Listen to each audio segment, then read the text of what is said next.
തത്വത്തിലേക്ക് കയറി. തത്വത്തിലോട്ട് കയറിയതിന് ശേഷം മണിമുദ്രമാല ധരിക്കുന്നതോടുകൂടി വ്രതവിശുദ്ധിയാണ്. പിന്നെ ജീവിത ലക്ഷ്യം അതാണ് അയ്യപ്പ ദർശനം. അതിനുള്ള മാർഗമാണ് ഈ 18 മലകൾ കയറി ആ വിഗ്രഹസ്വരൂപേണയുള്ള അയ്യപ്പ ദർശനം. അപ്പോൾ അയ്യപ്പ ദർശനത്തിലൂടെ ശരണമയ്യപ്പ ശരണമയ്യപ്പ പരസ്പരം എല്ലാവരും വിഷയെ സ്വാമി ശരണം അയ്യപ്പ ശരണം സ്വാമി ശരണം അയ്യപ്പ ശരണം സ്വാമി ശരണം അയ്യപ്പ ശരണം.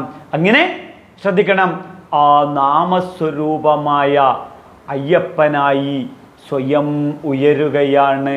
അവൻ്റെ ചിന്തകൾ, അവൻ്റെ ബുദ്ധി, അവൻ്റെ ബോധം, അവൻ്റെ നാമം എല്ലാം എല്ലാം എല്ലാം ഒരു അയ്യപ്പ ഭജനമാണ് ഇവിടെ നമുക്ക് ദർശിക്കാൻ സാധിക്കുക.